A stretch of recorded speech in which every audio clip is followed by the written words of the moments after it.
Good afternoon. Visible है? Am I audible to you all? Okay,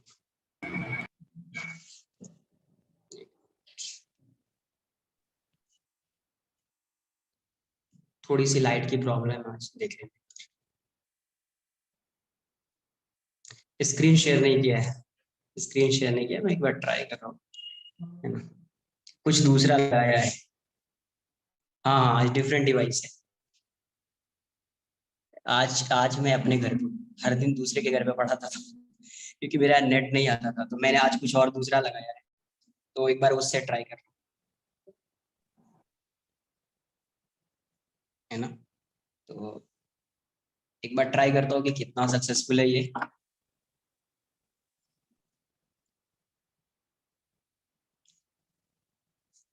देखते हो, बढ़िया यार। एक्सरसाइज 1 के डाउट्स बोल दीजिए एक बार। एक्सरसाइज 1, एक्सरसाइज 1 कुछ क्वेश्चंस किया था पहले। सर आप शेयर कर सकते हाँ, डाउट्स ये स्क्रीन शेयर करूँ क्या? हैं? नहीं सर सर, अच्छा ही है। ये अच्छा सर। हाँ सर, प्लस बड़ा है। इस कर तो दूंगा, उसमें तो मुझे कोई, बिकॉज इससे क्या होगा कि जैसे तुम रिकॉर्डिंग देखोगे ना, तो वो थोड़ा वो मतलब उसका जो फॉन्ट होगा ना वो बड़ा होगा वैसे, इसलिए तो ज्यादा बेटर है। देख लो एक बार, नहीं होगा तो मैं कर दूंगा, बट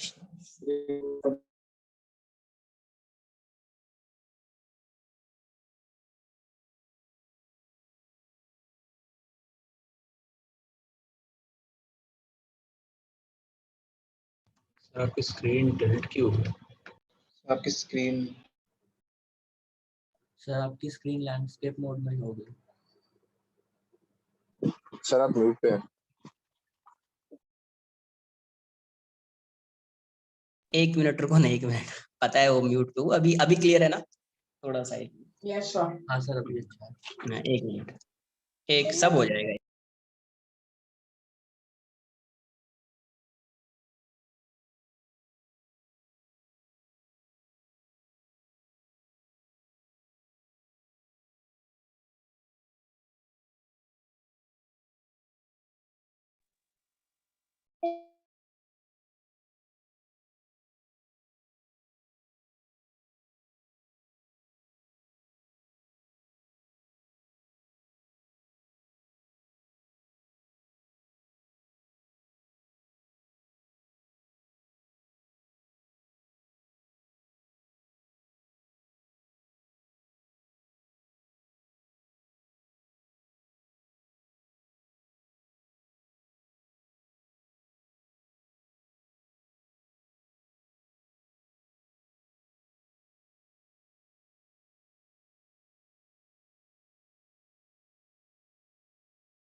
आवाज आ रही है क्या अभी? Am I audible to you all? Yes sir. Yes sir. Start करते, जहाँ पे अगर कुछ ऐसा हो कि नहीं विजिबल हो तो बोल देना, मैं स्क्रीन शेयर कर दूंगा। बट ये कि मैं ट्राई कर रहा हूँ कि विदाउट स्क्रीन शेयर क्या हो सकता है, नहीं हो सकता है, उसके लिए देख लेते हैं। क्वेश्चन नंबर 20 थॉट 20 थॉट देखिए क्या है। एक क्वेश्चन नंबर 20 थॉट देखिए।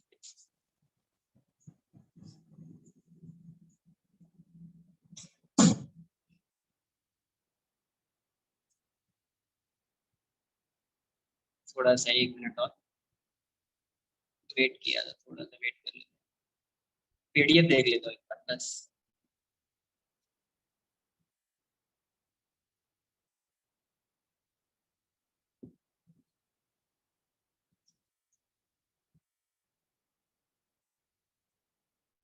ट्वेंटी सिक्स, 51st, 40, कितना डाउट है, देख लेते हैं। 20 थॉट क्या बोल रहे हैं? A body weighs 6 grams when placed in one pan and 24 gram when placed on the other pan. कुछ ऐसा रहा होगा, इसको बैलेंस है क्या, कौन सा बैलेंस, बैलेंस डाउट लेक्चर नहीं है, बट अपन ऑलरेडी जो है ना रोटेशन कंप्लीट कर चुके, तो रोटेशन कंप्लीट कर लिया है तो अब डाउट्स ही होगा, है ना, एमटी तक डाउट्स ही होगा, एमटी तक जो है रोटेशन के डाउट्स को ही डिस्कस करेंगे क्योंकि रोटेशन कंप्लीट हो चुका है। तो यहाँ पे मान लीजिए कैसा रहा होगा, कनेक्टेड है, यहाँ पे कैसे भी कनेक्टेड है, मान लीजिए ये ऐसा है, इसके साथ कनेक्टेड। सर एक बार आप रोटेशन मोशन का बुकलेट शेयर करोगे ग्रुप पे? ठीक है शेयर, कोई शेयर कर दो यार बुकलेट ग्रुप पे। क्या दिया हुआ है, एक में 6 ग्राम रख रहे, देखो यहाँ से a body weighs 6 gram when it is placed in one pan and 24 gram when it is placed on other pan। अब यहाँ पे अगर ये 6 ग्राम होगा, मान लेते हैं 6 ग्राम and 24 gram when placed on other pan of a false balance। अच्छा, किसी दूसरे में दे रहे हैं तो वो 24 ग्राम हो रहा है। if the beam is horizontal when both the pans are empty, अगर इसमें कुछ नहीं है तो ये दोनों क्या है, empty है। the true weight of the body, इस बॉडी की ट्रू वेट क्या होगी, अब ये बताओ, अगर ट्रू वेट होगा, ट्रू वेट के लिए क्या करते हैं, यहाँ पे ट्रू वेट के लिए क्या करते हैं, अगर आप देखोगे तो ये दोनों हॉरिजॉन्टल रहेगा। हॉरिजॉन्टल का मतलब क्या है, जैसे आप वेट यहाँ पे प्लेस करोगे तो ये रोटेट करना चाहेगा, ये ऐसा है, वेट आएगा तो ये ऐसा हो जाएगा, रोटेट करना चाहेगा ये। तो अगर ये बैलेंस कर रहा होगा तो क्या होगा, बैलेंस कर रहा होगा तो इसका मीनिंग ये हो गया कि यहाँ पे टॉर्क 0 हो जाएगा। टॉर्क क्या हो जाएगा, 0 हो जाएगा। मान लेते हैं, अज्यूम कर लेते हैं ये वाला डिस्टेंस है x1। तो अगर यहाँ पे ट्रू वेट दे रहा है तो यहाँ पे कुछ वेट, इसका ट्रू वेट w रहा होगा, ट्रू वेट क्या रहा होगा, w। और इसको मान लेते हैं यहाँ से, जिसके बॉडी रोटेट कर रहा है, यहाँ से ये डिस्टेंस x2, तो यहाँ पे 6g आएगा और यहाँ पे w आएगा। तो क्या करेंगे अपन, इसके वो टॉर्क फाइंड करेंगे, तो इसका टॉर्क क्लॉकवाइज, एंटी क्लॉकवाइज, तो इसका टॉर्क क्लॉकवाइज आएगा, तो टॉर्क अबाउट 0.0 हो जाएगा। तो 0 करेंगे तो यहाँ से आ जाएगा इसका 6 × x1, यस, और ये आ जाएगा माइनस में wx2 = 0। तो यहाँ से फर्स्ट इक्वेशन आ गया 6x1 = wx2 इक्वेशन 1। जैसे क्या किया ऐसा समझो, एक बैलेंस है, अब उससे क्या कर रहे हैं, उससे वेट मेजर कर, उससे क्या मेजर कर रहे हैं, वेट मेजर कर। तो इस जो भी आपका बैलेंसिंग बीम है तो उसमें एक पान, दूसरा, इसमें जब कुछ नहीं है तो ये हॉरिजॉन्टल है, हॉरिजॉन्टल होने का मतलब ये करेक्ट है।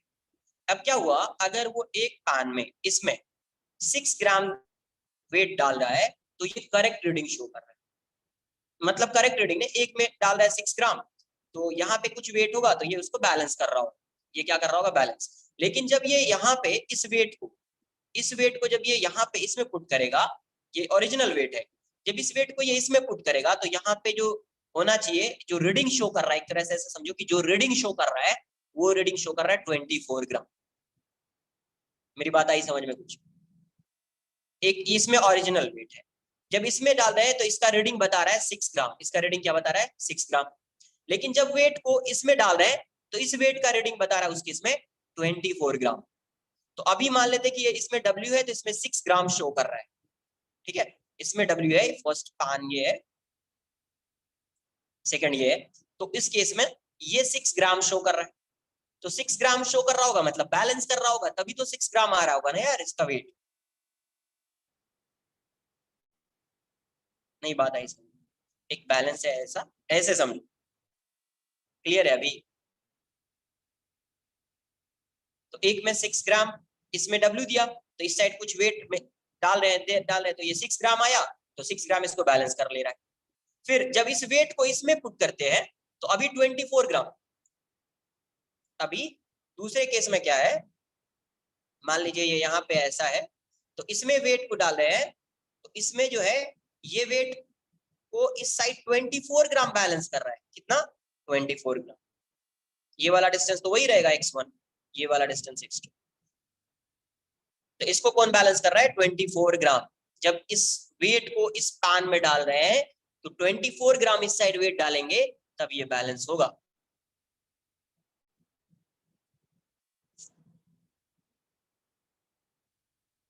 तुम्हारा वीक है क्या? स्क्रीन शेयर कर देता हूँ फिर, बट वही है कि टेस्ट करना था, स्क्रीन शेयर करूंगा तो क्या होगा?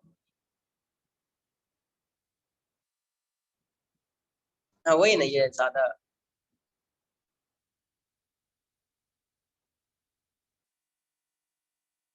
ब्लर तो आई थिंक नहीं आना So चाहिए, this is better.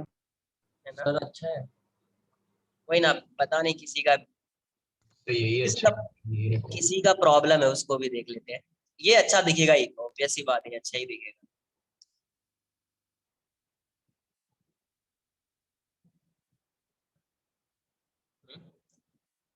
एक बार देख लेते हैं, ठीक है? 4-5 मिनट्स वेट करो, अगर सही है तो ठीक है, नहीं तो मैं स्क्रीन शेयर। बट बिकॉज ये थोड़ा ज्यादा सही दिख रहा होगा, एक बार देख लीजिए। यहाँ पे भी 0 होगा तो यहाँ पे क्या आ जाएगा? WX1। सर ये तुम्हारा क्लियरली दिख रहा है। नहीं दिख रहा है क्लियरली ना, तो तुम्हारा प्रॉब्लम होगा, तुम्हारा नेट का प्रॉब्लम होगा, ठीक है? मैं स्क्रीन शेयर कर देता हूँ, नहीं नहीं, मैं बट बोल रही हूँ मेरा ये नेट क्लियरली सही है। दिख रहा है। ये क्लियरली दिख रहा है वीडियो, स्क्रीन शेयर का जरूरत नहीं। ओके, ये क्लियरली दिख रहा है ना? स्क्रीन हाँ शेयर करने सर। पे, हाँ स्क्रीन शेयर करने पे क्लियरली इसलिए नहीं दिख रहा होगा कि तुम शेयर्ड स्क्रीन वाले इस पे क्लिक नहीं करते होगे, इसलिए क्लियर नहीं। WX1 यहाँ पे क्या हो जाएगा? WX1 minus 24x2 equals to 0। तो आप क्या लिखेंगे? WX1 equals to 24x2। x2 की वैल्यू यहाँ से पुट कर दीजिए, तो WX1 इक्वल्स टू 24x2 यहाँ से क्या आ जाएगा? 6/6x1 bye W, 6x1 bye W। तो देखिए ये कहाँ से आया? फ्रॉम 1 x1 से x1 कैंसिल आउट हो जाएगा, तो W इस साइड लाओ, W स्क्वायर इक्वल्स टू ये हो जाएगा 24 × 6 144 हो जाएगा। तो W की वैल्यू कितनी हो जाएगी? 12 ग्राम। W कितना जाएगा? 12 ग्राम। तो करेक्ट रीडिंग कितना है उसका? 12 ग्राम।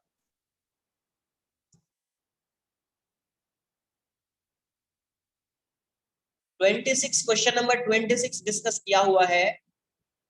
क्वेश्चन नंबर 26 रोटेट करता तो उसमें अल्फा गिवन होता, उसमें कुछ ना कुछ अल्फा गिवन होता, फिर टॉर्क फाइंड करते, फिर टॉर्क से आता, फिर किससे आता? टॉर्क से आता।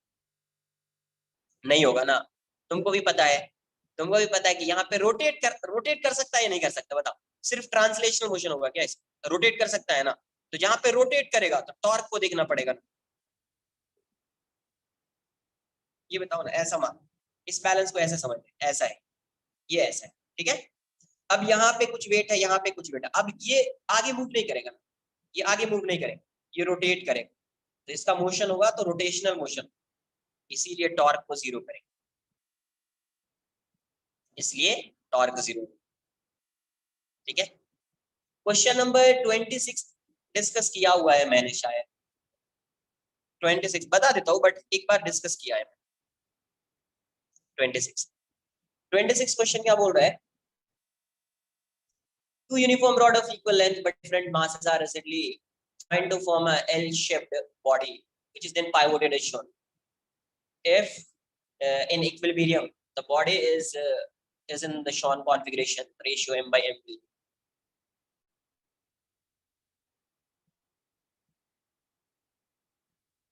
ये ऐसा है, ये ऐसा है, ठीक है?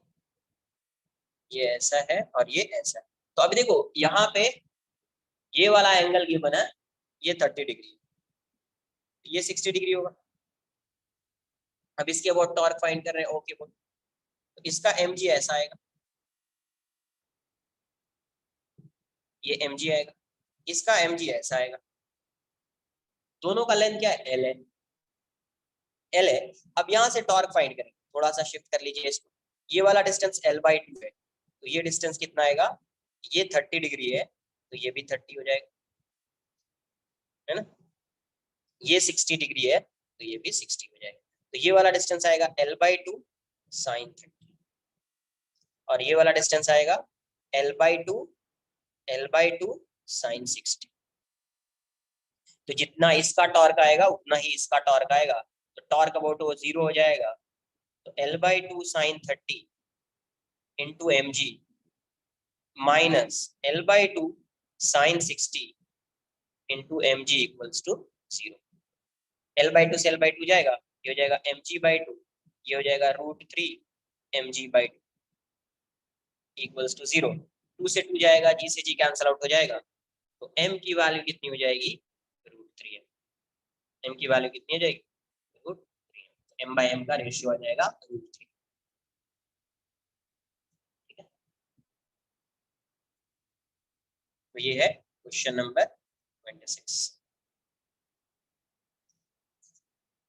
क्लियर है। नेक्स्ट क्वेश्चन है आपका क्वेश्चन नंबर 44, 43rd, 44th, वो भी देख लेते हैं।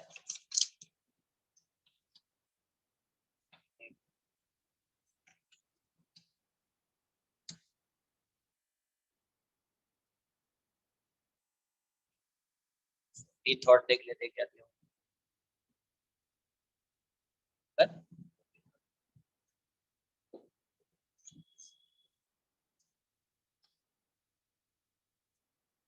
43rd क्या दिया है, a block of mass, discuss नहीं किया इसको।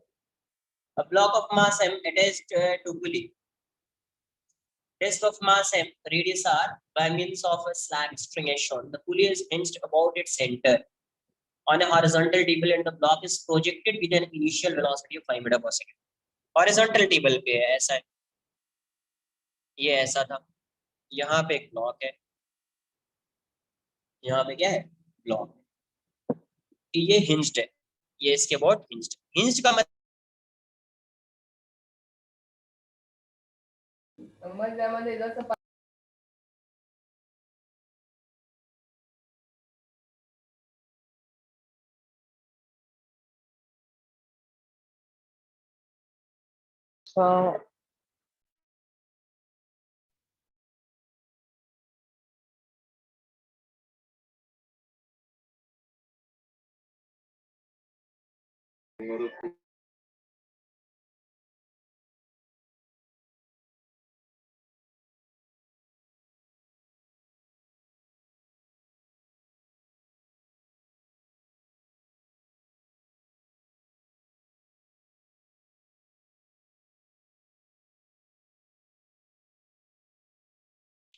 बहुत ज्यादा प्रॉब्लम है।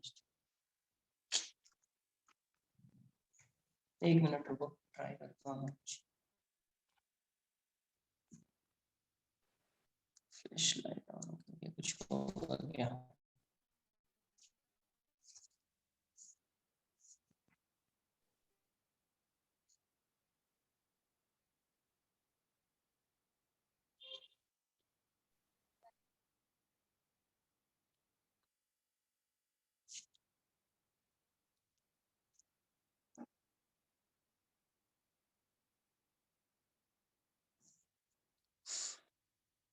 पता नहीं अभी आ रहा है कि नहीं आ रहा है, तो हमको पता नहीं, क्योंकि लाइट गई तो वो कनेक्शन भी गया।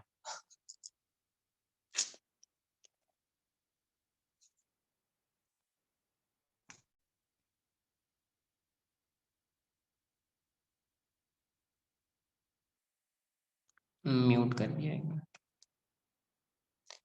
हिंज की मीनिंग क्या होती है? अरे कभी आज बहुत गंदा है यार, है ना।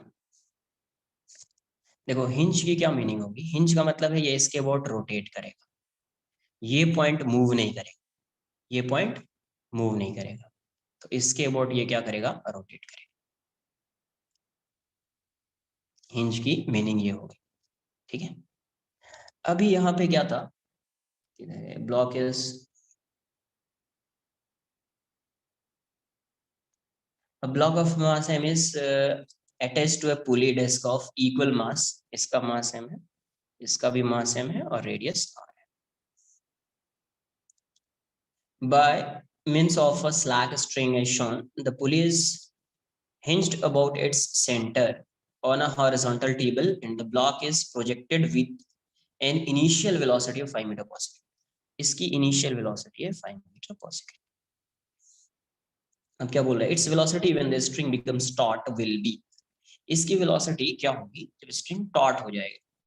तो अभी यहाँ पे कुछ हॉरिजॉन्टल ये कुछ नहीं किया। अब मान लीजिए जब ये टॉट हो जाएगा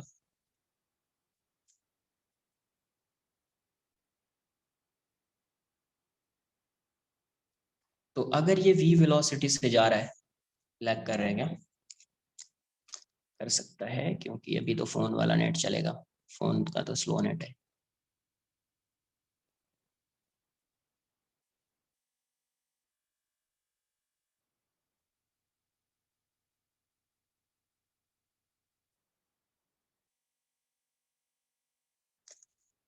देखो यहाँ पे ये वेलोसिटी v है, तो अब ये बताओ ये स्ट्रिंग जो है, ये स्ट्रिंग जो है, ये स्ट्रिंग क्या करेगा, स्ट्रिंग की वेलोसिटी कितनी होगी ये बताइए। अब ये बताइए पहले स्ट्रिंग की वेलोसिटी कितनी, अगर ये v से जा रहा है तो क्या इस स्ट्रिंग की वेलोसिटी भी v होगी, है ना। अगर स्ट्रिंग की वेलोसिटी v है, स्ट्रिंग की वेलोसिटी v है, तो क्या लिख सकते हैं अपन, देख लो लाइट आ गई तो सही है, नहीं तो फिर थोड़ा सा डिस्टरबेंस तो आ रहा होगा, मैं क्या बोलूं इसमें। तो अब ये v है, अब देखो अगर आप टॉर्क फाइंड करेंगे, अगर आप टॉर्क फाइंड ये टॉर्क देखेंगे तो क्योंकि हॉरिजॉन्टल सरफेस पे है, तो हॉरिजॉन्टल सरफेस पे नेट फोर्स इस सिस्टम पे, नेट टॉर्क इस सिस्टम पे क्या हो, जीरो, है ना। क्योंकि mg तो डाउनवर्ड डायरेक्शन में, mg यहाँ पे लग रहा होगा, नॉर्मल भी यहाँ पे लग रहा होगा, तो इसके वोट इसका टॉर्क जीरो होगा। अब ये रोटेट करेगा, जैसे अगर मान लो थोड़ा सा इसको ये किया ना, तो अभी ये रोटेट करना स्टार्ट करेगा, है ना। अभी ये जैसे ये v से जा रहा है तो ये ऐसा रोटेट भी कर रहा होगा ओमेगा से। इसका मतलब है ये अभी इस इंस्टेंट पे इसकी वेलोसिटी v भी होगी और ये ओमेगा से रोटेट भी कर रहा होगा। तो अगर आप कंजर्वेशन ऑफ एंगुलर मोमेंटम लगाएंगे L initial equals to L final, तो इनिशियल तो यहाँ पे आएगा mvr हो जाएगा, ये v से जा रहा था तो mvr वाला टर्म आएगा, मतलब m इंटू 5 इंटू आर, पहला ये बनेगा। दूसरा अभी इसकी वेलोसिटी v अज्यूम कर लिया है तो इसका तो mvr आएगा, इसका mvr आएगा। अब देखो ये क्या कर रहा है, उस इंस्टेंट पे इसका ओमेगा आ जाएगा, है ना, क्योंकि ये तो हिंज्ड है, ये आगे मूव तो नहीं करेगा, ये क्या करेगा, रोटेट करेगा, ये क्या करेगा, रोटेट करेगा, तो ये ओमेगा से रोटेट कर रहा होगा। तो इसको क्या लिखेंगे, इसका तो आएगा mvr और इसका आएगा i omega, ICM into omega. अब देखिए अगर इस पॉइंट की वेलोसिटी v है तो v को आप लिख सकते हैं ओमेगा इंटू आर, इस पॉइंट की, क्योंकि ये अगर v से जा रहा है तो ये स्ट्रिंग भी v से जाएगी, तो v equals to omega R आ जाएगा, है ना। तो यहाँ से क्या लिखेंगे, 5mr equals to mvr plus ICM क्या होगा, ये आपका क्या था, ये था डिस्क, तो डिस्क है तो ICM mr स्क्वायर बाय 2 हो जाएगा, ओमेगा की वैल्यू v बाय आर हो जाएगी, यहाँ से ये कैंसल आउट हो जाएगा, है ना। तो यहाँ से 5mr, है ना, ये वाली वैल्यू 2 ले लिया, ये हो जाएगा 2mvr प्लस mvr, तो 5mr equals to 3mvr bye 2, तो mr कैंसल आउट हो जाएगा, तो यहाँ से v की वैल्यू कितनी आ जाएगी,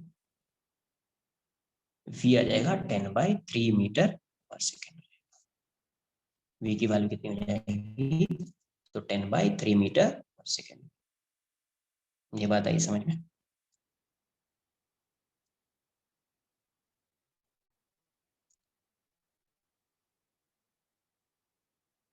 क्लियर है, 10/3 मीटर पर सेकेंड। नेक्स्ट देखिए क्वेश्चन नंबर 44। 44 में क्या बोल रहा है question, a small bit of mass m moving with velocity v gets threaded on a stationary semicircular ring of a mass m radius r kept on a horizontal table, kept on a horizontal table, एक horizontal table पे है और ये ऐसा है, ठीक है, और ये सेमी सर्कुलर है, सेमी सर्कुलर रिंग है। सेमी सर्कुलर रिंग मतलब यहां से यहीं तक रहेगा, ये इसको डॉटेड लाइन से दिखा दीजिए, नहीं तो सेमी सर्कुलर डिस्क दिखेगा, ये ऐसा है, ये इसका सेंटर ओ है बुकलेट का, यस बुकलेट से, ये सब क्वेश्चन बुकलेट से। और यहाँ पे स्ट्रिंग है, यहाँ पे क्या है, स्ट्रिंग है, इस साइड स्ट्रिंग है।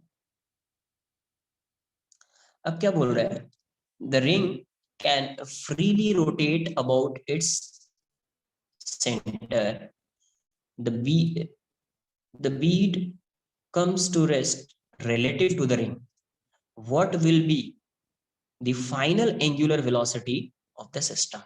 What will be the final angular velocity of the system? अब देखो, मास है, मैं v से जा रहा था, अब v से जा रहा है, कुछ टाइम के बाद ये क्या हो जाएगा, इसके अबाउट रोटेट करेगा, इसके अबाउट ये क्या करेगा, रोटेट करेगा, और ये इसके रेस्पेक्ट में ये रेस्ट में आ जाएगा, इसके रेस्पेक्ट में ये रेस्ट में आ जाएगा। अब मुझे बताओ कि अगर फाइनल एंगुलर वेलोसिटी तो क्या कर सकते थे इस क्वेश्चन में, इस क्वेश्चन को कैसे सॉल्व कर सकते थे। पहले v से जा रहा था, कुछ टाइम के बाद इसकी वेलोसिटी 0 हो जाएगी, इसके अबाउट रोटेट करेगा वो, तो क्या कर सकते थे, इस क्वेश्चन को कैसे सॉल्व कर सकते थे, कंजर्वेशन ऑफ एंगुलर मोमेंटम।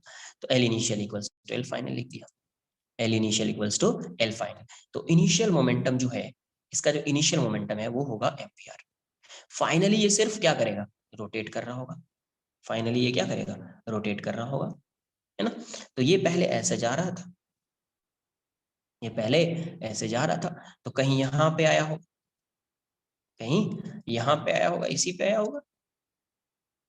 तो जब ये यहाँ पे आ जाएगा, मास यहाँ पे कहीं पे आया होगा, तो हमेशा इससे इसका डिस्टेंस आर ही होगा, इससे इसका डिस्टेंस आर होगा, यहाँ पे आएगा तो भी आर होगा, यहाँ पे आएगा तो इस पे आ चुका है ये मास, और रेस्ट में आ गया, इसके रेस्पेक्ट में रेस्ट में आ गया, इसके रेस्पेक्ट में रेस्ट में आने का मतलब ये मास यहीं पे आया, तो एमवीआर आ गया। फाइनली ये रोटेट कर रहा है सिर्फ, तो आई इसके वॉट जो भी है, तो आई ओमेगा लिख दो, सेंटर ऑफ मास तो नहीं है, आई ओ इंटू ओमेगा, तो हो जाएगा एमवीआर प्लस आई की वैल्यू कितनी, इक्वल्स टू आई की वैल्यू कितनी हो जाएगी, तो खुद डिस्क का, ये बताओ, आपको पता है कि ये ऐसा डिस्क रिंग, तो इसके वॉट एम आर स्क्वायर होता है, कट कर दो, इतना पोर्शन भी अगर रहेगा, उसका मास जो भी आएगा तो m इंटू आर स्क्वायर आएगा, m इंटू आर स्क्वायर आएगा, है ना। तो सेम वही होता है, एक्सप्रेशन तो सेम होगा। तो रिंग का आएगा कितना, रिंग का आएगा एम आर स्क्वायर, रिंग का होगा एम आर स्क्वायर। अब देखो ये मास यहाँ पे आ गया, तो इसका डिस्टेंस भी आर है, तो उसका भी आएगा मा m are square into omega. तो यहाँ से ये वैल्यू क्या आ रही है, m v r equals to 2mr square into omega, 2mr square into omega. तो एम आर कैंसिल आउट हो जाएगा, तो यहाँ से ओमेगा की वैल्यू क्या आ जाएगी, ओमेगा वुड बी v/2r, यहाँ से ओमेगा की वैल्यू क्या हो जाएगी, v/2r, यहाँ से ओमेगा आ जाएगा v/2r।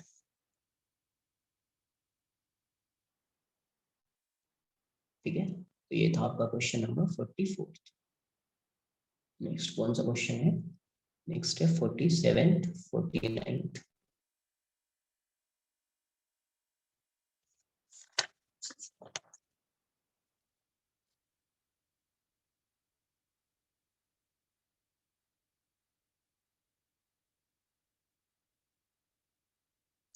देखो जिसका डाउट है 47 और 49 है ना, उसके लिए लास्ट लेक्चर में ये क्वेश्चन मैंने 47, 48, 49 तीनों क्वेश्चन डिस्कस किया है।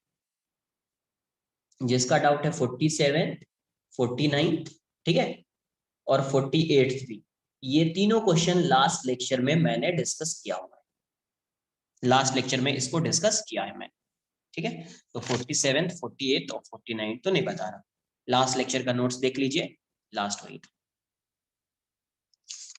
कहाँ पे लिया ना, ये वाला फाइनली तो ये रेस्ट में आ जा रहा है ना। क्वेश्चन में क्या बोल रहा है, क्वेश्चन में तो ये बोला ना कि फाइनली ये रेस्ट में आ जा रहा है इसके।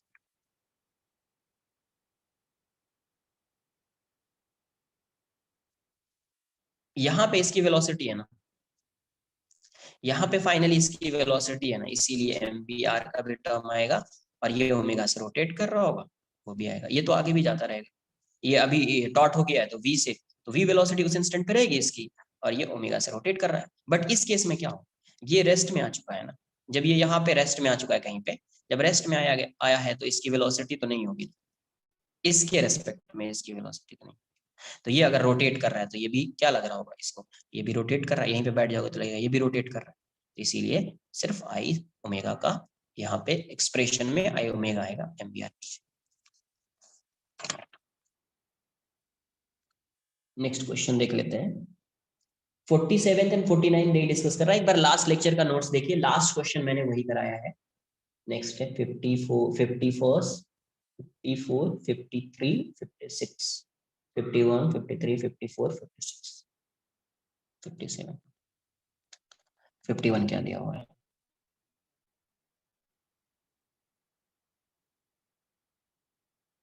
एटलीस्ट लाइट क्यों नहीं आ रही? A particle starts from the point 08, यहाँ से पार्टिकल स्टार्ट कर रहा है, 08 से पार्टिकल स्टार्ट कर रहा है, 8 मीटर है यहाँ से यहाँ तक, 8 मीटर, और मूव कर रहा है 3 मीटर पर सेकंड से, ये x है और ये y। तो ऐसा particle starts from the point 08 metre and moves with uniform velocity of 3i। After 5 seconds, the angular velocity of the particle about the origin will be, किसके बाद फाइंड करना है? ओरिजिन के बाद, ये कांस्टेंट वेलोसिटी से जा रहा है, ठीक है। तो 5 सेकंड के बाद कहीं यहाँ पे आ जाएगा, 5 सेकंड के बाद ये कहीं यहाँ पे आ जाएगा, तो ये वाला डिस्टेंस कितना हो जाएगा? 3 × 5, 15 मीटर। अभी भी यहाँ पे इसकी वेलोसिटी यही होगी 3। मुझे इसके अबाउट इसकी एंगुलर वेलोसिटी चाहिए, इसके अबाउट चाहिए, तो सबसे पहले ये डिस्टेंस फाइंड करना पड़ेगा, इसके अबाउट चाहिए, सबसे पहले क्या फाइंड करना पड़ेगा? ये डिस्टेंस फाइंड करना पड़ेगा। एक मिनट, ये डिस्टेंस फाइंड करना पड़ेगा। तो एक बार अगर ये डिस्टेंस फाइंड कर लिया है ना, फिर उसके बाद आपको पता है कि जब इस पॉइंट की, अभी ये पॉइंट क्लियर नहीं है, आना चाहिए क्लियर।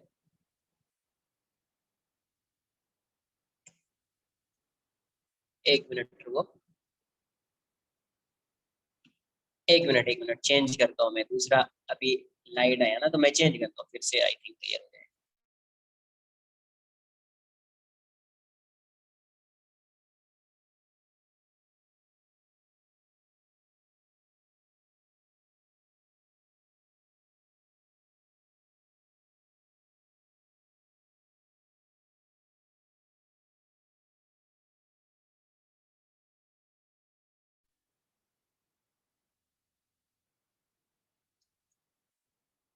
एक मिनट हो सकता है, क्लियर है या ब्लर है? हाँ जी, ब्लर है।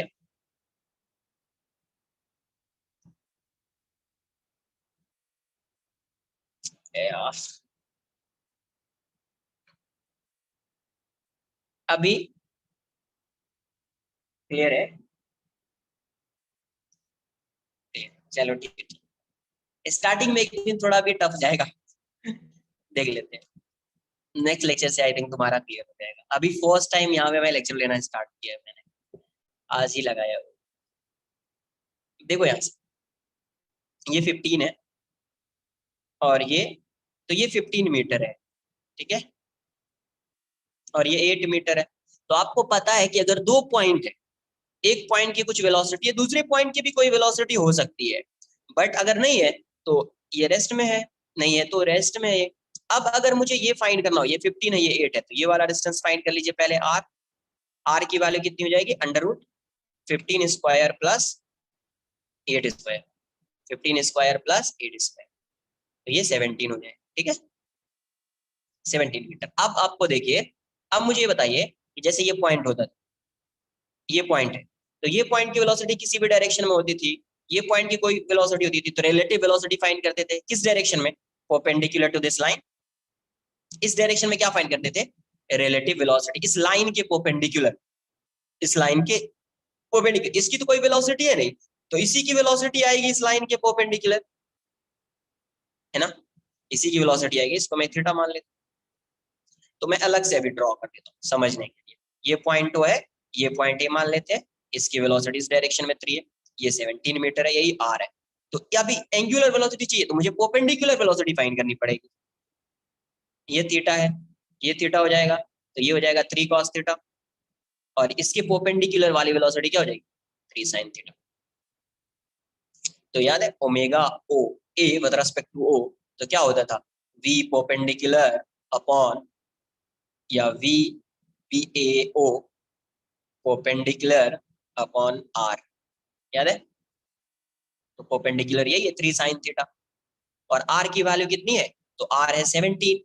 अब sin थीटा यहां से फाइंड कर सकते हैं ना, sin theta equals to 8/r, sin theta equals to 8/r, तो 3/17 और ये हो जाएगा 8/r, r की वैल्यू 17 है, तो 3/17 इंटू 8/17, तो ये आ जाएगा 24/289 रेडियन पर सेकेंड, 24/289 रेडियन पर सेकेंड। क्लियर?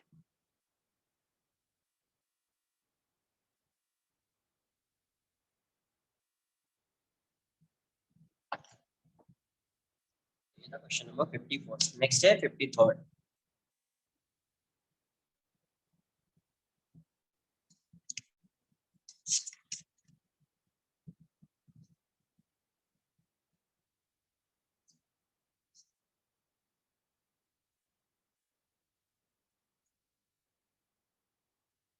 तो 53rd देख लेते हैं क्या है।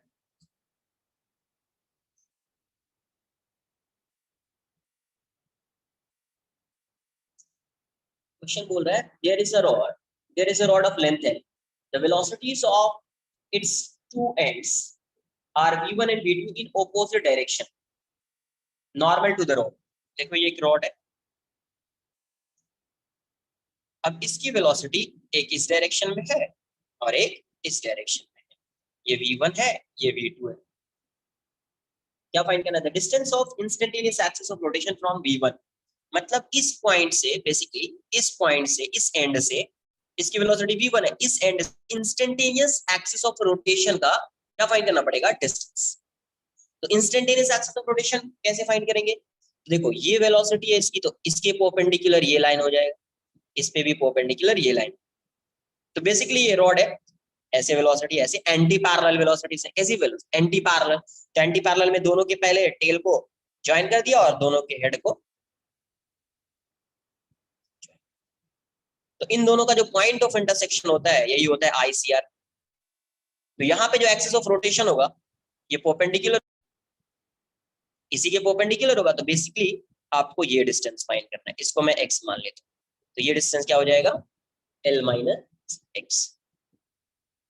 अब दो ट्रायंगल दिख रहा है, एक ये ट्रायंगल है, ये ट्रायंगल, दोनों कैसा ट्रायंगल है? Similar triangle. तो सिमिलर है तो this upon this equals to this upon this, तो v1/v2 equals to x/L minus x। ये कितना हो जाएगा? v1L minus v1x equals to v2x। इसको इस साइड लेकर आइए, तो v1L equals to v2x plus v1x। तो ये वैल्यू कितनी हो जाएगी? v1L equals to v2 plus v1 into x। तो x की वैल्यू कितनी हो जाएगी आपको? v1L bye v1 plus v2, v1L bye v1 plus, है ना? ये आ जाएगा x, यही आंसर हो गया इससे। Position of Z, position of ICR 53। Next question है आपका 51 हो गया, 53 हो गया, नेक्स्ट है 56, 54।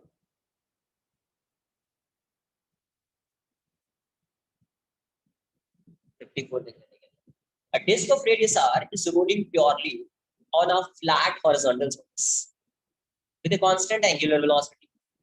The angle between the velocity and acceleration vector of point P, point P की velocity। अब ये बताओ, आपको बताया है कि अगर ये हॉरिजॉन्टल सरफेस है, हॉरिजॉन्टल सरफेस कोई फोर्स नहीं दिख रहा है, तो इस केस में अगर ये प्योर रोलिंग करता है, ये v से आगे जा रहा है, तो ओमेगा से रोटेट कर रहा होगा। इस केस में यहाँ पे फ्रिक्शन की वैल्यू क्या होगी? इस केस में यहाँ पे फ्रिक्शन कितना होगा? फ्रिक्शन की वैल्यू क्या? प्योर रोलिंग है, जीरो।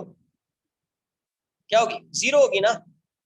तो फ्रिक्शन 0 है इस केस में। फ्रिक्शन पता है हॉरिजॉन्टल सरफेस पे अगर कोई एक्सटर्नल फोर्स नहीं है तो फ्रिक्शन नहीं लगेगा, फ्रिक्शन की वैल्यू 0 हो जाएगी, तो फ्रिक्शन 0 है। अगर फ्रिक्शन 0 है तो इस पे नेट फोर्स इस डायरेक्शन में क्या है, 0 है।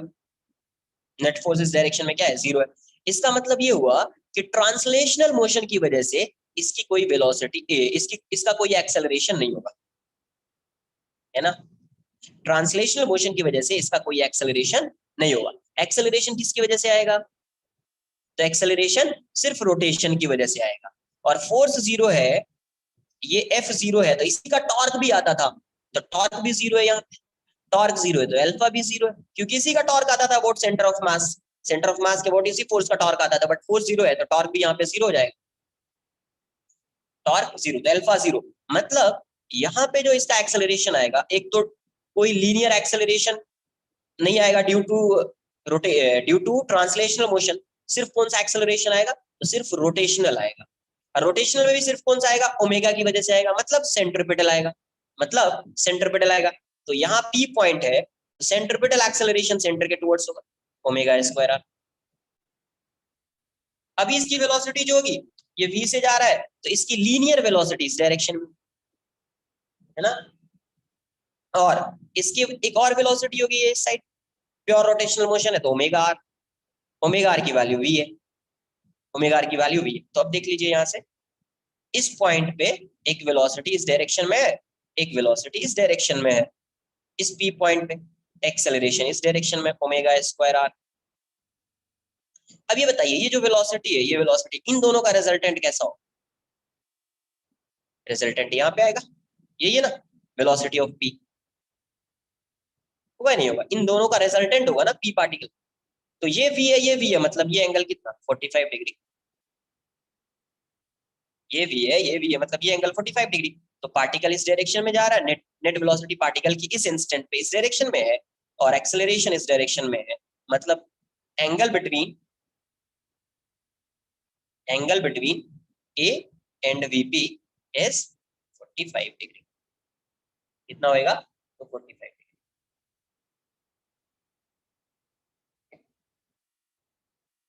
नेक्स्ट क्वेश्चन है 56 एंड 57, उसको भी चेक कर लें।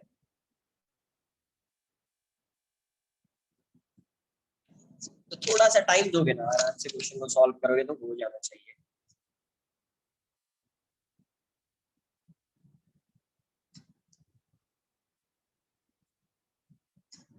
फिफ्टी सिक्स एंड 57, 55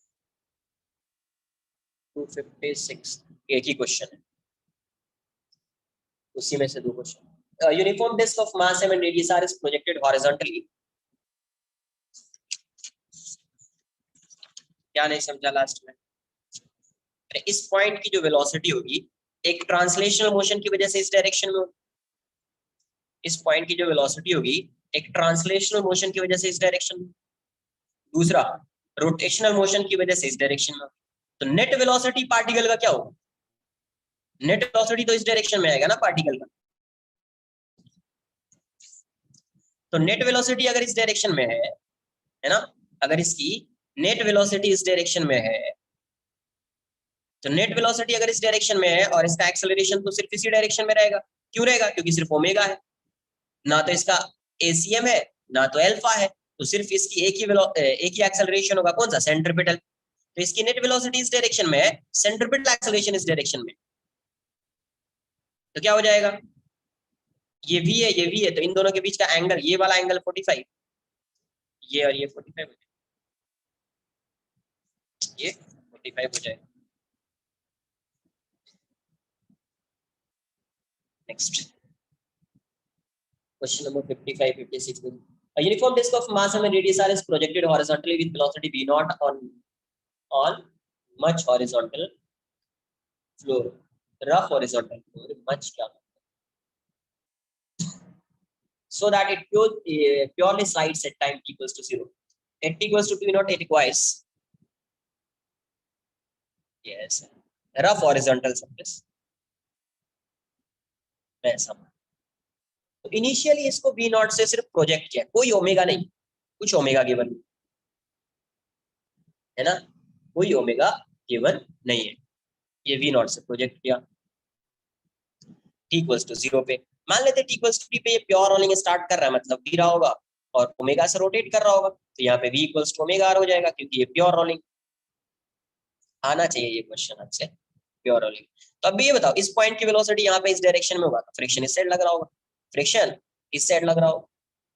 तो अगर मुझे टाइम फाइंड करना है, क्या फाइंड करना है, टाइम, तो आप डायरेक्टली भी फाइंड कर सकते हैं। जैसे देखो, इस पे फ्रिक्शन इस साइड लग रहा था, इसका एक्सेलरेशन भी इस साइड होगा, तो F equals to M A, F की वैल्यू क्या हो जाएगी, mu N equals to M A, तो म्यू ये हो जाएगा M G equals to M A, तो ए की वैल्यू हो जाएगी म्यू जी। सेकेंड केस क्या हो सकता है कि वेलोसिटी आप फाइंड कर लीजिए, ये फाइंड कर लीजिएगा, तो V final equals to V initial plus A T, वो वाला इक्वेशन लिख देंगे, क्योंकि इस पे फ्रिक्शन यहाँ से यहाँ तक जो फ्रिक्शन लग रहा होगा, एफ लग रहा होगा, ये चेंज होने वाला नहीं है ना। जब प्योर रोलिंग स्टार्ट करेगा उसके बाद फ्रिक्शन चेंज होगा, तब तक फ्रिक्शन वही रहेगा, एक्सेलरेशन कांस्टेंट रहेगा, तो इसका acceleration of centre of mass जो है वो कांस्टेंट है, तो सेंटर ऑफ मास के लिए आप 1D मोशन वाला कॉन्सेप्ट यूज कर सकते हैं, 1D मोशन का कॉन्सेप्ट यूज कर सकते हैं सेंटर ऑफ मास के, ठीक है। तो मैं क्या करता हूँ, वी फाइंड कर लेता हूँ। वी फाइंड करने के लिए क्या करेंगे, ऐसे भी फाइंड कर सकते हैं आप, बताया है आपको, फ्रिक्शन आ गया, टॉर्क फाइंड कर लीजिए, टॉर्क से आ जाएगा, अल्फा आएगा, वी इक्वल्स टू वहां से आ जाएगा, टॉर्क फाइंड कर लो, नहीं तो टॉर्क ही फाइंड कर लो, टॉर्क अबाउट पॉइंट तो क्या रहेगा, एफ इनटू आर, और इसको क्या लिखोगे, आई अल्फा इक्वल्स टू मतलब mu M G into R. I की वैल्यू क्या है, ये डिस्क है, तो M R square by 2 into alpha equals to mu M G into R, M से एम जाएगा, एक आर से आर कैंसिल आउट हो जाएगा, तो यहां से अल्फा की वैल्यू क्या आ जाएगी, 2 म्यू जी बाय आर, है ना। तो अब पता है at T equals to T क्या होना चाहिए, प्योर रोलिंग है, तो प्योर रोलिंग है तो V equals to omega R हो जाएगा। तो वी की वैल्यू को आप क्या लिखेंगे, V not minus A T, V not minus A T, क्योंकि ये रिटार्ड कर रहा है, ये रिटार्ड कर रहा है, और ये ऐसा अल्फा से एक्सेलरेट कर रहा है, तो ये हो जाएगा ओमेगा नॉट तो 0 था प्लस अल्फा टी, तो वी नॉट माइनस ए की वैल्यू म्यू जी टी और अल्फा की value 2 mu G by R into T, R भी आएगा इंटू आर, आर से आर कैंसिल हो, इसको इस साइड लेके जाइए, तो V not equals to 3 mu G T हो जाएगा, तो टी की वैल्यू हो जाएगी V not by 3 mu, V not by 3 mu, यही हो जाएगा 57 का आंसर। 56 भी फाइंड कर लेंगे आप, वेलोसिटी फाइंड करना है, 56 ही हो जाएगा, v इक्वल्स टू, अरे a equals to alpha R कहां से आएगा, प्योर रोलिंग थोड़ी कर रहा है, यहाँ पे प्योर रोलिंग कर रहा है क्या, ये क्या कर रहा है, रोलिंग विद स्लाइडिंग ना, तो a equals to alpha R थोड़ी लगा पाएंगे, a equals to alpha R नहीं लगा पाएंगे ना, बात आई समझ में। अगर वेलोसिटी फाइंड करना होता तो you can find the velocity of particle, v equals to हो जाता v not minus A T, v not minus mu G, और t की वैल्यू है v not by 3 mu G, mu G से mu जी cancel, तो ये आ जाता 2 v not by 3, क्या आ जाता 2 v नॉट बाई 3,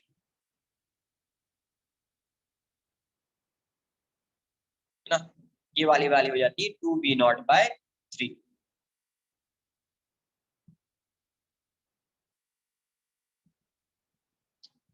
क्लियर है, 2 v नॉट बाय 3। ये था क्वेश्चन नंबर 56, 57।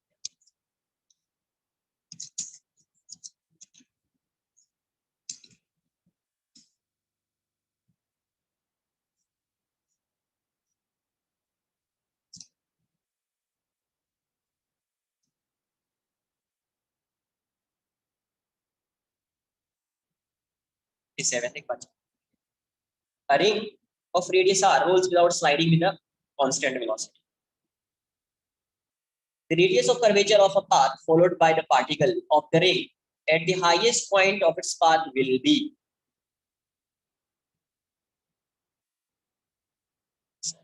ठीक है, ये बताओ हाईएस्ट पॉइंट पे रेडियस ऑफ कर्वेचर फाइंड करना है, क्लियर है। अब ये बताइए, जब ये हाईएस्ट पॉइंट पे कोई एक पॉइंट है, हाईएस्ट पॉइंट पे जब आएगा ये, तो हाईएस्ट पॉइंट पे अगर ये v से जा रहा है ना, और ओमेगा से रोटेट कर रहा है, तो जब ये हाईएस्ट पॉइंट पे आएगा तो इसकी वेलोसिटी कितनी होगी, 2v,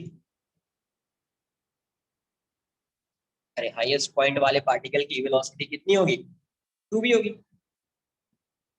तो गया नहीं बट। तो अभी इसका रेडियस ऑफ कर्वेचर अगर आप फाइंड करेंगे, अगर आप इसका रेडियस ऑफ कर्वेचर फाइंड करेंगे तो क्या लिखेंगे आप? यहाँ पे इसका एक्सेलरेशन क्या आएगा? इस पॉइंट का एक्सेलरेशन तो यही होगा ना, ओमेगा स्क्वायर आर। ये अलग से इसको बन, ये कर्वेचर हो गया, ये पॉइंट, ये किसी ना किसी एक सर्कल, पता नहीं सर्कल का पार्ट, इस सर्कल का पार्ट है या क्या है वो खुद से आ जाएगा। इस पॉइंट की वेलोसिटी 2v है और इसका रेडियस r डैश है, और सेंट्रीपिटल एक्सेलरेशन क्या है? Omega square R. यही है centripetal acceleration, omega square R. तो पता है ना AC की वैल्यू क्या होती है? v स्क्वायर बाय r, यही होता है रेडियस ऑफ कर्वेचर। तो r डैश क्या हो जाएगा? 4v square by AC।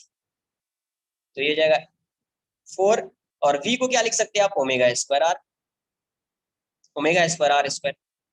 v को, क्योंकि v इक्वल्स टू क्या है? ओमेगा आर प्योर वॉल्यूम, तो लिख दिया। AC कितना है? Omega square R. आंसर। तो ये जो पॉइंट है, इस पॉइंट का रेडियस ऑफ कर्वेचर क्या रहा होगा? 4r। इस पॉइंट का रेडियस ऑफ कर्वेचर क्या होगा? 4r।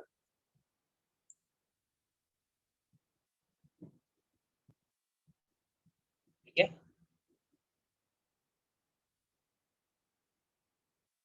नेक्स्ट क्वेश्चन देखते हैं। नेक्स्ट क्वेश्चन है 60th 61st।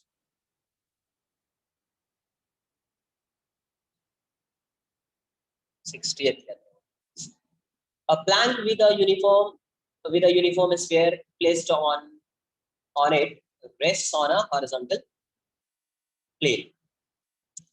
यहाँ पे एक सरफेस है, प्लेन सरफेस है, यहाँ पे एक प्लैंक है, और ये प्लैंक रेस्ट में है, और इसके ऊपर एक रख दिया है solid sphere. Plank is pulled to right by a constant force F। इस डायरेक्शन में एक फोर्स लग रहा है। If a sphere does not slip over the plank, which of the following is incorrect? अगर क्वेश्चन क्या बोल रहा है? If a sphere does not slip over the plank, which of the following is incorrect? अगर ये slip नहीं कर रहा है क्या होगा? Acceleration of center of the sphere is less than that of plank। ये बताओ, अगर ये स्लिप नहीं कर रहा होगा तो अगर इसका एक्सेलरेशन आप a1 मान लें, इसके सेंटर ऑफ मास का एक्सेलरेशन a2 मान लें, और ये अल्फा से रोटेट कर रहा हो, तो इस पॉइंट पे क्या आएगा? इस पॉइंट पे एक्सेलरेशन आप क्या लिखोगे? इसका a2 माइनस अल्फा r। तो प्योर रोलिंग के लिए क्या होगा? a2 minus alpha r equals to a1। a2 minus alpha r equals to a1। a2 की वैल्यू क्या हो जाएगी? a1 plus alpha r। मतलब a2 would be greater than a1। a2 a1 से ग्रेटर हो। तो acceleration of centre of sphere is greater than acceleration of plank. मतलब first incorrect दिख रहा है यार, फर्स्ट ही इनकरेक्ट।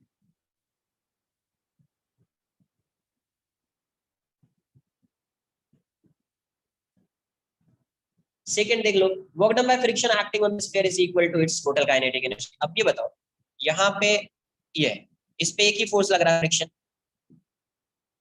लग रहा होगा, तभी इस डायरेक्शन में एक्सेलरेट करेगा। तो ये जो फ्रिक्शन है, तो work done by all forces, इसके लिए अगर लिखोगे तो work done by all forces equals to change in kinetic energy. हाँ, इसी डायरेक्शन में लगेगा ना, राइटवर्ड्स। इस पे फ्रिक्शन इस साइड लगेगा क्योंकि ये प्लैंक है, तो जैसे ये फोर्स लगाएगा इसकी टेंडेंसी इस डायरेक्शन में जाने की, तो ये इस पे फोर्स इस डायरेक्शन में लगाएगा फ्रिक्शन, इस पे ये फ्रिक्शन इस डायरेक्शन में लगाएगा, तो ये इस पे फ्रिक्शन इस डायरेक्शन में लगाएगा, इस पे फ्रिक्शन से। तो अभी जो इसकी वेलोसिटी चेंज हो रही, अभी जो इसकी वेलोसिटी चेंज हो रही है, किसकी वजह से चेंज हो रही? इसी फ्रिक्शन की वजह से ना। तो वर्क डन बाय इसके लिए क्या आएगा? Work done by all forces equals to change in kinetic energy. तो work done by friction equals to change in kinetic energy. तो सेकंड ऑप्शन तो करेक्ट है। अब जब पूरे को सिस्टम मान लेंगे आप, तो पूरे को सिस्टम मानेंगे तो जितना फ्रिक्शन इस पे है उतना फ्रिक्शन इस पे है, तो नेट फ्रिक्शन इंटरनल फोर्स बन जाएगा, तो वर्क डन बाय फ्रिक्शन 0 हो जाएगा उस केस में। पूरे को सिस्टम मानने के बाद work done by friction 0, work done by friction क्या होगा, 0। तो उस केस में क्या आएगा, work done by all forces equals to change in kinetic energy for a system, work done by all forces equals to change in kinetic energy. तो work done by all forces क्या आ जाएगा, work done by this, एक ही force लग रहा है पूरे system पे, एक ही फोर्स लग रहा है, क्योंकि इस पे जितना फ्रिक्शन लग रहा है उतना फ्रिक्शन इस साइड भी लग रहा है, तो 0 है, यही फ्रिक्शन लग रहा है। तो work done by F equals to change in kinetic energy of the system, मतलब थर्ड भी करेक्ट। तो इसका आंसर क्या हो जाएगा, ए आ जाएगा, इसका आंसर ए हो जाएगा। यहां से फर्स्ट ही ऑप्शन देख लिया, A2 ग्रेटर देन, इसका एक्सेलरेशन इससे ग्रेटर है, इसका एक्सेलरेशन इससे ग्रेटर है ना, तो ये ऐसा।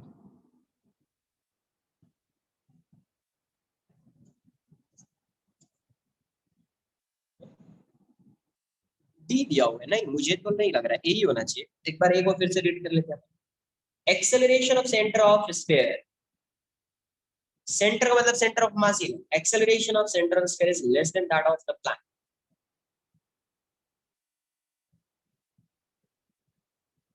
नहीं यार, एक मिनट, एक मिनट,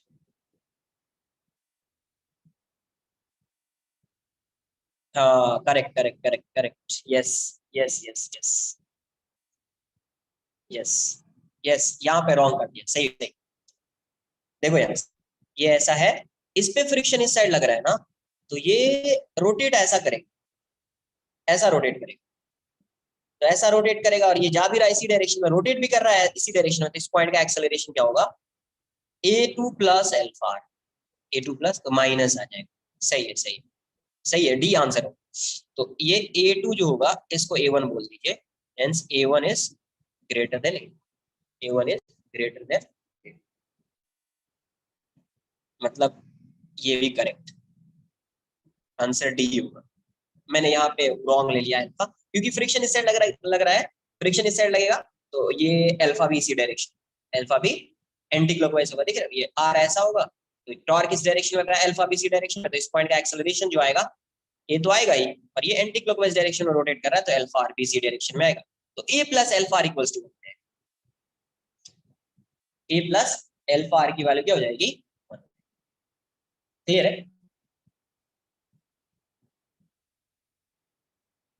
आंसर डी हो, सही आंसर, जो डी है वो सही है।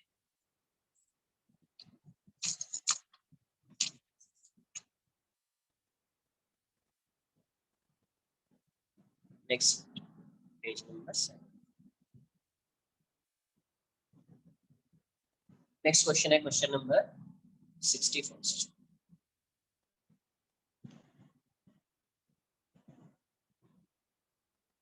A time varying force F equals to 2D is applied on a spool rolling as shown in the figure. The angular momentum of the spool at time t about bottommost point. Yes. पर यहाँ पे ये ऐसा, इस direction में force की value है 2t, force कितना लग रहा है, ये r है, और ये वाला डिस्टेंस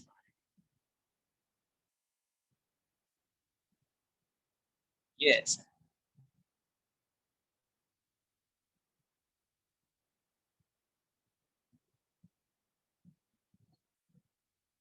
तो यहाँ से अब मुझे क्या फाइंड करना, angular momentum find, angular momentum about point, bottom most point, इसके अबाउट एंगुलर मोमेंटम।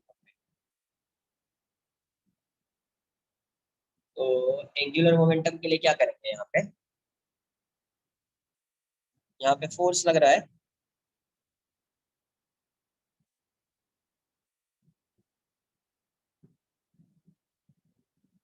तो अगर मैं टॉर्क फाइंड कर लूं, टॉर्क को फिर टॉर्क से आ जाएगा क्या, आना चाहिए। टॉर्क देखो तो मैं ऐसा कर लेता हूँ, अगर मैं इसके बाद टॉर्क फाइंड करूंगा तो इसका टॉर्क क्या आएगा, इसका जो टॉर्क है, ये जो इसके, क्योंकि मुझे टॉर्क चाहिए, तो टॉर्क हो जाएगा R प्लस आर, इसका ये R है और ये R है, R plus R into F, तो R plus R into F, तो टॉर्क की वैल्यू जो जाएगी वो जाएगी R plus R into 2t, अब देखो एंगुलर मोमेंटम क्या होता है पता है, टॉर्क जो होता है वो क्या होता है dl/dt, dl/dt। तो t इक्वल्स टू 0 पे तो फोर्स 0 होगा, फोर्स 0 होगा तो कुछ एंगुलर मोमेंटम आएगा नहीं, तो यहाँ से dl की वैल्यू क्या हो जाएगी टाउ dt। dl कितना आ जाएगा, टाउ की वैल्यू पुट कर दीजिए r इंटू 2t dt, है ना। तो ये l की वैल्यू क्या आ जाएगी, इनिशियली t इक्वल्स टू 0 पे तो ये 0 है, t इक्वल्स टू t पे ये l मान लेते हैं, l की वैल्यू r प्लस r बाहर कर दीजिए, 2 भी बाहर हो जाएगा, t स्क्वायर हो जाएगा, t हो जाएगा t स्क्वायर बाई 2, 0 टू 2 से 2 कैंसिल आउट हो जाएगा, तो l की जो वैल्यू होगी वो हो जाएगी आपको r plus r two T square, l की जो वैल्यू होगी हो जाएगी r plus r two T square. यही हो जाएगा इसका एंगुलर मोमेंटम, आंसर सी होगी। Question number 61। इसके बाद क्या है क्वेश्चन नंबर 69।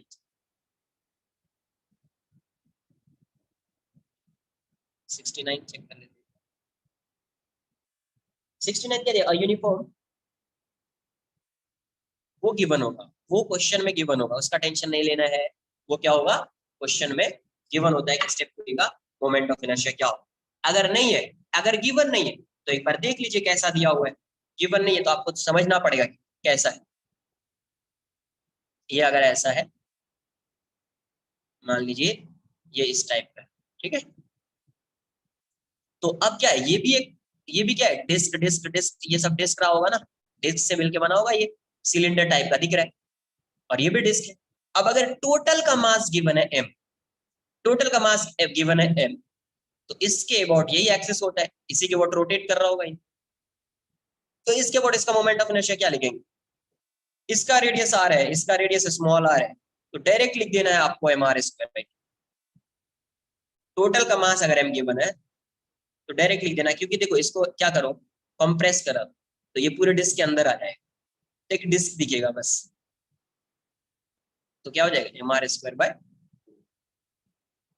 तो उसका टेंशन नहीं लेना, या तो गिवन होगा या आप ऐसे नॉर्मली गिवन होता है, क्वेश्चन में नॉर्मली क्या होता है गिवन होता है, क्योंकि मास डिस्ट्रीब्यूशन कभी डिफरेंट हो गया तो मोमेंट ऑफ इनर्शिया डिफरेंट हो जाता है, बट क्वेश्चन में नॉर्मली गिवन।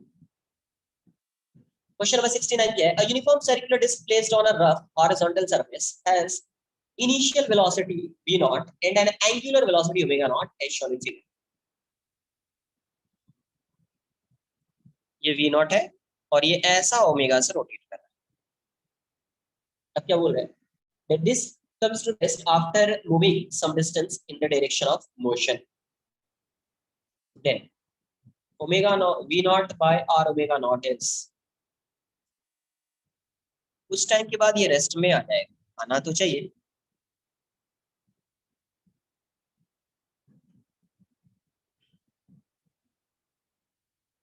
क्यों आएगा, कुछ टाइम के बाद ये रेस्ट में आ जाएगा, है ना। तो अब देखो इस पॉइंट की वेलोसिटी इस डायरेक्शन में v नॉट है और ये है ओमेगा नॉट r, तो ये इस डायरेक्शन में स्लाइड कर रहा होगा तो फ्रिक्शन इससे लगेगा। अब ये फ्रिक्शन क्या करेगा, इसकी वेलोसिटी को डिक्रीज करेगा और इस फ्रिक्शन की वजह से इसका एंगुलर एक्सेलरेशन ऐसा है, इसका एंगुलर एक्सेलरेशन क्या होगा, ऐसा आ जाएगा, है ना। तो F की वैल्यू टॉर्क फाइंड कर लो पहले, फोर्स एक्सेलरेशन ऐसा आएगा, F की वैल्यू ma, ये mu mg equals to ma, a की वैल्यू हो जाएगी म्यू g। दूसरा टॉर्क है, टॉर्क अबाउट पॉइंट क्या हो जाए r इंटू एफ, टॉर्क होगा i alpha equals to r into F, i की वैल्यू क्या है, ये कौन सा डिस्क है, तो mr square by 2 alpha equals to r into mu mg, mr cancel out हो जाएगा, तो यहाँ से अल्फा की वैल्यू हो जाएगी आपको 2 mu G by R, 2 mu G by. तो इस इंस्टेंट, अब देखो जब तक ये रेस्ट में नहीं आ रहा है, जब तक ये रेस्ट में नहीं आ रहा है तब तक क्या होगा, तब तक रेस्ट में आने का मतलब क्या है, इसका ओमेगा भी 0 हो जाएगा और वेलोसिटी भी 0 हो जाएगी। तो रेस्ट में आ रहा है मतलब देखना पड़ेगा साइमल्टेनियसली 0 आ रहा है, कहीं साइमल्टेनियसली 0 आ रहा होगा जब क्वेश्चन में ऐसा दिया हुआ है, नहीं तो एक बार चेक करना पड़ेगा कभी 0 होगा, है ना। तो ये वाला ऐसा लिख दिया, तो यहाँ से दोनों केस में क्योंकि रेस्ट में बोल रहा है तो साइमल्टेनियसली ओमेगा भी 0 हो रहा होगा और वेलोसिटी भी 0 हो रही है, तो मैं उसी के अकॉर्डिंग इस क्वेश्चन को सॉल्व करूंगा। अल्फा आ गया है, ये आ गया है, तो वेलोसिटी को एक बार 0 कर देता हूँ और एक बार जो है ओमेगा को 0 कर देता हूँ, फिर देखते हैं क्या।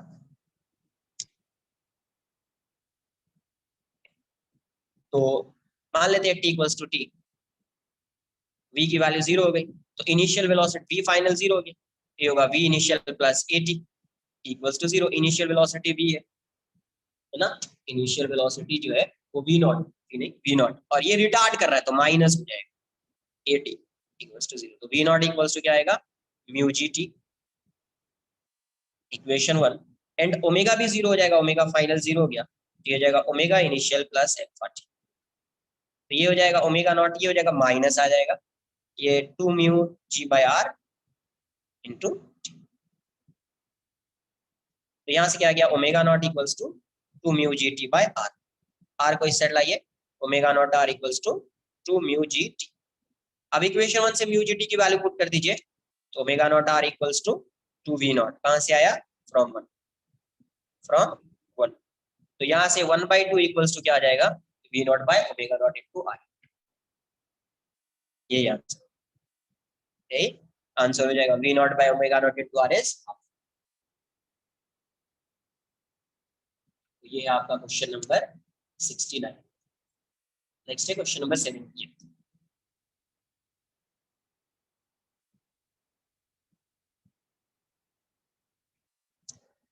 70th क्या गिवन है, on a solid sphere lying on a horizontal surface of force F is applied at a height r/2 from the center of the mass, center of mass.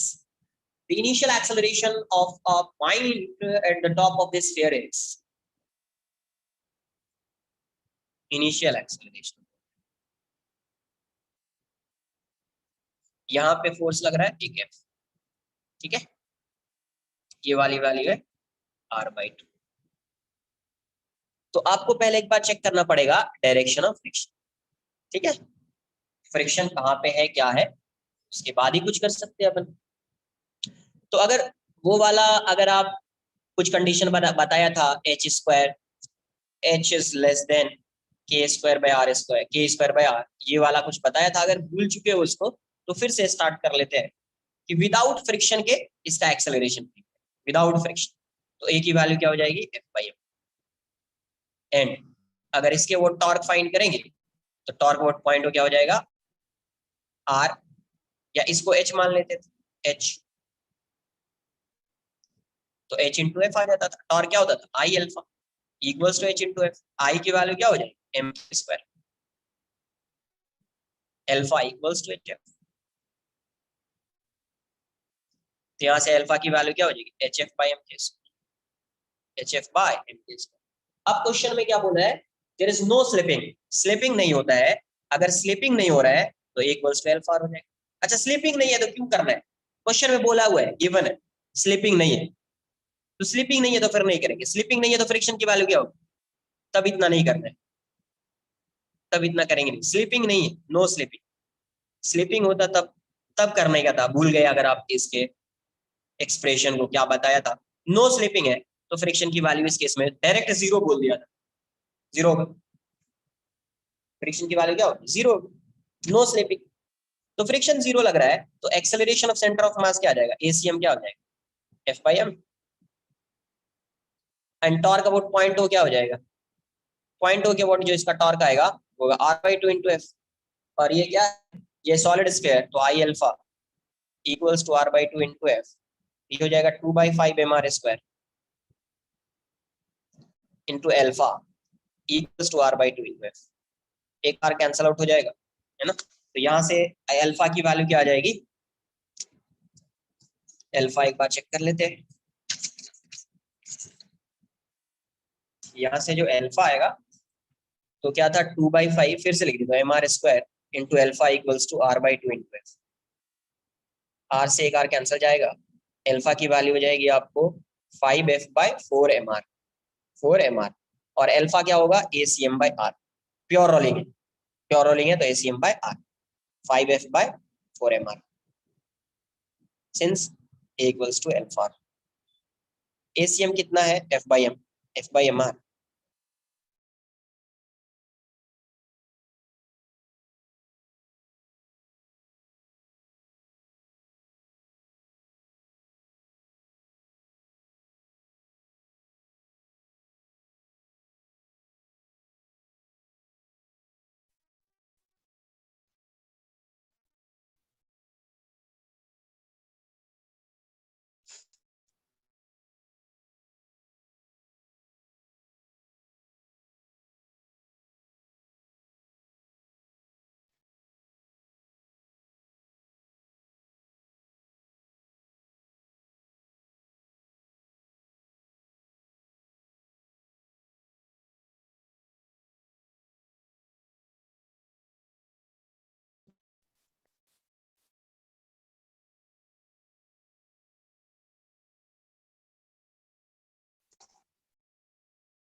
आ रहा है क्या कुछ? मैं स्क्रीन शेयर कर रहा हूँ, देखो एक बार।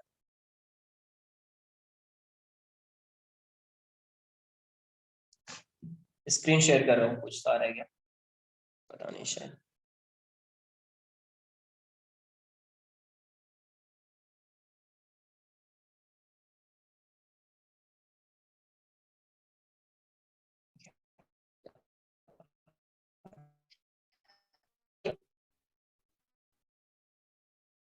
फाइव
मैं ये बोल रहा हूँ कि इस इंस्टेंट पे अगर आप देखोगे तो अल्फा की वैल्यू क्या आई? 5f/4m, है ना? और ए की वैल्यू क्या आई? f/m। तो प्योर रोलिंग तो दिख नहीं रहा है ऐसे, इसका मतलब फ्रिक्शन रहा होगा कुछ। इसका मतलब कुछ फ्रिक्शन रहा होगा इस केस में, ठीक है? तो नो स्लीपिंग वाला कंडीशन देखने से नहीं समझेगा, इसका मतलब नॉन जीरो है यहाँ पे फ्रिक्शन, ये नॉन जीरो। तब तो क्वेश्चन को ऐसे सॉल्व, अगर ये ऐसा दिख रहा है ना, फ्रिक्शन की वैल्यू फाइंड नहीं करेंगे, कर सकते थे बट फाइंड नहीं करना पड़ेगा, क्योंकि दिख रहा है आपको ए की वैल्यू जो है वो अल्फा से ग्रेटर दिख रही है। 5/4 अल्फा उस टाइप का आएगा, 5/4 ए अल्फा की वैल्यू। ब्लर है क्या? एक मिनट, तो थोड़ी देर के लिए मैं स्क्रीन शेयर कर देता हूँ।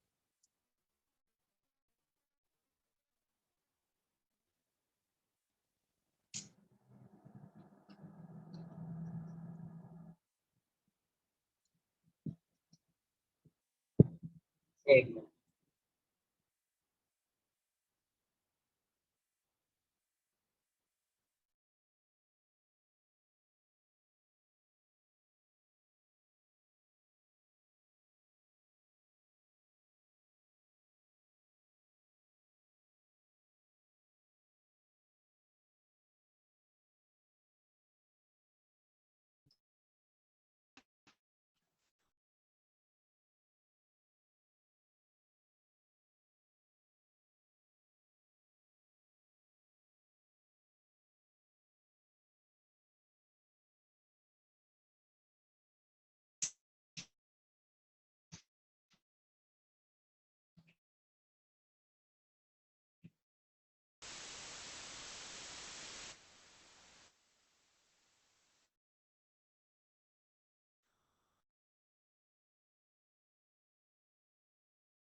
देखिए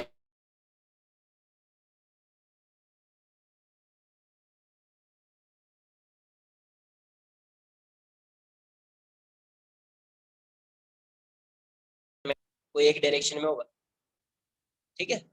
तो अब क्या करेंगे, मैं इसी पॉइंट के अबाउट फाइंड कर लेता हूँ, क्योंकि इस पॉइंट के अबाउट इसका मोशन कैसा होगा, about this point, about point two, about point O क्या आएगा, क्योंकि ये प्योर रोलिंग है तो मोशन कैसा होगा,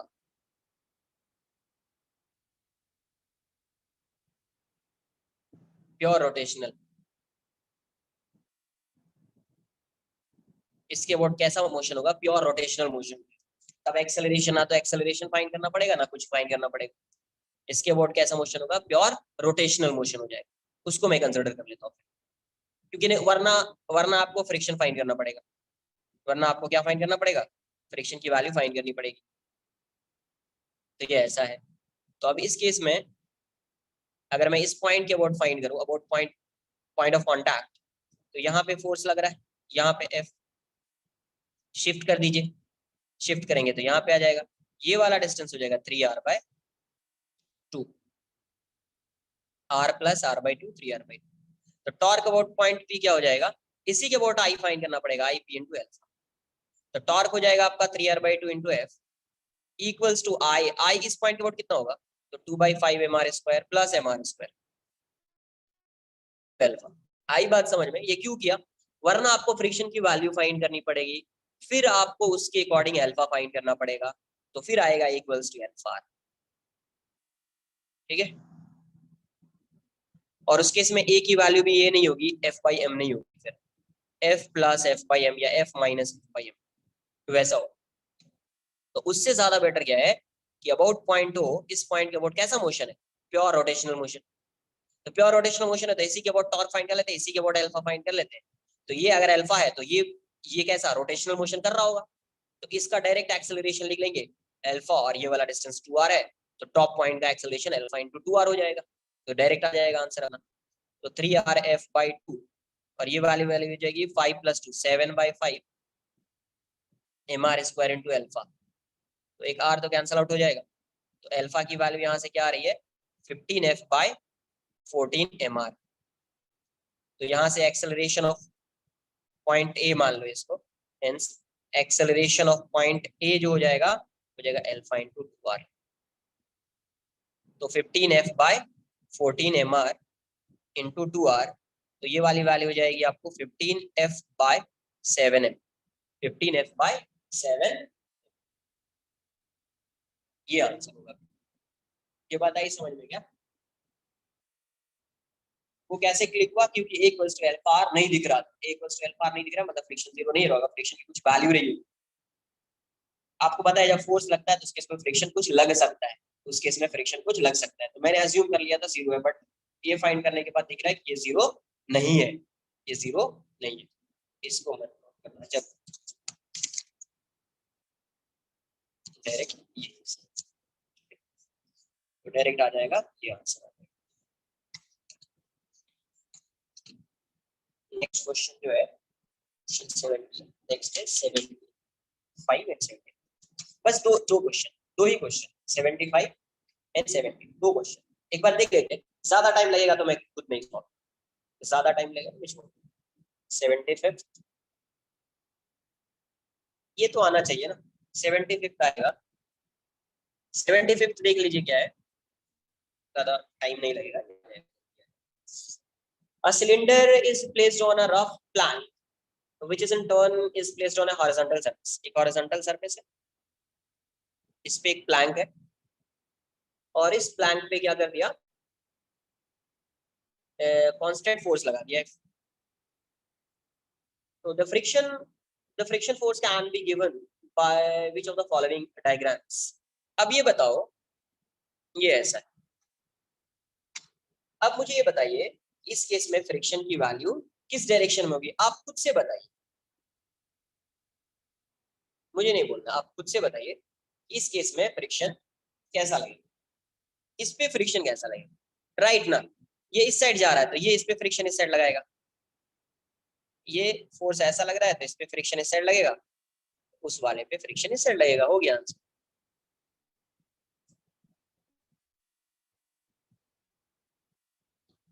77th भी 77th भी चेक कर लेते हैं और फिर एक और क्वेश्चन है 78th 77th एंड 78th, उसके बाद हो जाएगा।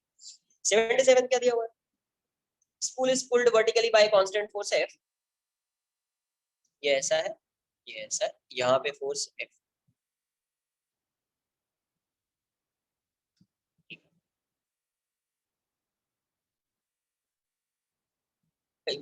बस वही बोल रहे हैं और क्या। क्वेश्चन में जो बोला गया, क्वेश्चन में दिया हुआ है ना, ऑप्शन गिवन है, ऑप्शन गिवन है कि डायरेक्शन बताना है बस। Spool is pulled horizontally bye constant force F below this, नहीं कौन सा क्वेश्चन, हाँ below the centre of mass. Okay मैंने रॉन्ग बना दिया क्या, 77 ऐसा। और F जो है वो लेस देन mg है, ये mg रहेगा और mg ग्रेटर है, ठीक है। As shown in figure, the friction force can be given by which of the following diagrams? Friction अभी यहाँ पे किस डायरेक्शन में लगेगा वो बताना है, ठीक है। अब मुझे ये बताइए टॉर्क किसका आएगा। तो अगर ये रोटेट भी कर रहा होगा, रोटेट भी कर रहा होगा, तो इस पॉइंट के अबाउट रोटेट कर रहा होगा, या प्योर रोलिंग वाला केस देखेंगे तो इसके अबाउट प्योर रोटेशनल मोशन हो जाएगा, यही हो सकता था। तो इसके अबाउट भी फाइंड कीजिए या इसके अबाउट भी फाइंड कीजिए, तो इसका टॉर्क जो दिखेगा ये R है और ये F है, टॉर्क इसका ऐसा दिखेगा। mg का तो टॉर्क आएगा नहीं यार, mg का तो टॉर्क आएगा नहीं, तो इसका टॉर्क ऐसा दिखेगा। इसका टॉर्क ऐसा है मतलब इस डायरेक्शन में इसका अल्फा होगा, अल्फा इस डायरेक्शन में है मतलब ये पॉइंट इस डायरेक्शन में एक्सेलरेट करेगा अल्फा से। तो इस पॉइंट की टेंडेंसी इस डायरेक्शन में जाने की है और कोई लीनियर एक्सेलरेशन दिख नहीं रहा है, तो इसके मतलब इस पॉइंट का रिलेटिव मोशन इस डायरेक्शन में, तो इसमें फ्रिक्शन इस डायरेक्शन में लगेगा, बैकवर्ड हो जाएगा इसके, ठीक है। नेक्स्ट क्वेश्चन नंबर 78, लास्ट, ये last question. In the figure shown a ring A is initially rolling without sliding with a velocity v on the horizontal surface of the body v, ठीक है, of same mass, role कर रहा है, ये ऐसा है और ये रोल कर रहा है, v से जा रहा है, रोलिंग विदाउट स्लाइडिंग मतलब ओमेगा से रोटेट भी कर रहा होगा, ये और ये स्मूथ सरफेस पे है, स्मूथ सरफेस पे तो ये भी मूव करेगा, ये स्मूथ सरफेस पे तो ये भी मूव करेगा, all surfaces are smooth. V has no initial velocity. What will be the maximum height reached by A on V? कितना मैक्सिमम हाइट रीच करेगा वो बताना। तो जब ये मैक्सिमम हाइट पे आएगा, जब ये मैक्सिमम हाइट मान लीजिए यहाँ पे आ गया, जब ये यहाँ पे आएगा तो क्या होगा, अभी ये बताइए कि जब ये यहाँ पे आएगा तो क्या होगा कि अगर मैक्सिमम हाइट पे गया है तो अभी इसकी वेलोसिटी इस डायरेक्शन में नहीं होगी, जब इसकी वेलोसिटी इस डायरेक्शन में नहीं होगी तो क्या हो सकता है, इसकी वेलोसिटी इस डायरेक्शन में रहेगी, इसके रेस्पेक्ट में ये रेस्ट में आ जाएगा, अभी v नहीं होगा, इसके रेस्पेक्ट में ये किस में आ जाएगा, रेस्ट में आ जाएगा, इसके रेस्पेक्ट में रेस्ट में आ जाएगा, वही मैक्सिमम पोजीशन होगा जिस केस में ये इसके रेस्पेक्ट में रेस्ट में आ जाएगा। तो इस इंस्टेंट पे दोनों की वेलोसिटी मान लेते हैं, जब ये यहाँ पे आया, अलग से मैं ड्रॉ कर देता हूँ, ये पहले भी क्वेश्चन सेंटर ऑफ मास में किया है कि जब मैक्सिमम हाइट फाइंड करना होता है तो ये इसके रेस्पेक्ट में रेस्ट में आ जाएगा, तो ये v फाइनल हो गया। अभी ये दोनों सेम वेलोसिटी से इस डायरेक्शन में जाएंगे। अब ये बताइए, ये स्मूथ सरफेस है, कोई फ्रिक्शन नहीं लग रहा है, यहाँ पे जो भी नॉर्मल लग रहा होगा एक दूसरे को कैंसिल आउट कर देगा, तो जब कोई एक्सटर्नल फोर्स नहीं है तो P initial equals to P final हो जाएगा, P initial equals to P final हो जाएगा। तो आप क्या लिखेंगे, इनिशियल वेलोसिटी इसके, इनिशियल मोमेंटम इतना है, फाइनल मोमेंटम इसका मास कितना दिया हुआ है m, सेम मास, तो 2m into v फाइनल हो जाएगा, therefore v final equals to क्या हो जाएगा, v/2। v फाइनल की वैल्यू क्या होगी, v/2, v/2, ये बात आ रही है समझ, v/2। अब देख लेते हैं, अब ये बताइए कि अगर पूरा ये स्मूथ सरफेस है, तो स्मूथ सरफेस है तो ये जो बॉल था,